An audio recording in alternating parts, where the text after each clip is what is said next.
ఎలాంటి సినిమా నేపథ్యంలోని కుటుంబం నుంచి వచ్చి ఎంతో కష్టపడి సినీ ఇండస్ట్రీలోకి ఎంట్రీ ఇచ్చారు మెగాస్టార్ చిరంజీవి గారు. కెరీర్ మొదట్లో ఏ పాత్ర వచ్చినా కాదనకుండా చేసుకుంటూ వెళ్ళాడు. అలా ఒక్కో మెట్టు ఎక్కుతూ మెగాస్టార్ అనే స్థాయికి ఎదిగారు.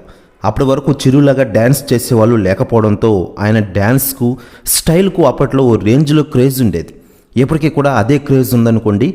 ఇక ఇన్నేళ్ల తన సినీ ప్రయాణంలో ఎన్నో సినిమాలు చేశారు, ఎన్నో రికార్డులు పగలగొట్టారు, ఎన్నో అవార్డులు అందుకున్నారు, ఎంతో పేరును సొంతం చేసుకున్నారు.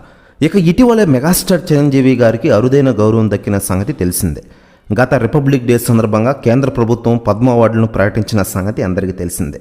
ఈ నేపథ్యంలోనే మెగాస్టార్కు పద్మవిభూషణ్ అవార్డు దక్కింది. దీనిలో భాగంగానే నిన్న అవార్డుల ప్రదానోత్సవం జరిగింది.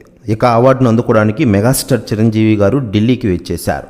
తాజాగా రాష్ట్రపతి ద్రౌపది ముర్ము చేతుల మీదుగా మెగాస్టార్ చిరంజీవి గారు పద్మవిభూషణ్ అవార్డును స్వీకరించారు. ఇక ఇదిలా ఉండగా చిరంజీవి గారి గురించి సెలబ్రిటీలు వరుసగా స్పందిస్తూ ఉండగా తాజాగా తమిళ సూపర్ స్టార్ రజనీకాంత్ గారు స్పందించారట. ఆయన మాట్లాడుతూ, మిత్రమా చిరంజీవి, నిన్ను చూసి నేను నిజంగా గర్విస్తున్నాను.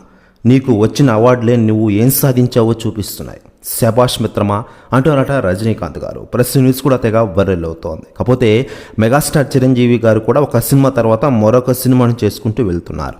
గతేడాది వాల్ తెరివేరయ్య, బోలాశంకర్ సినిమాలు రిలీజ్ చేయగా అందులో బోలాశంకర్ బ్లాక్ బస్టర్ను అందించగా బోలాశంకర్ పరాజయాన్ని అందుకున్నారు. ఇక ఇప్పుడు మరో సినిమాతో బిజీ అయిపోయారు మెగాస్టార్ చిరంజీవి గారు.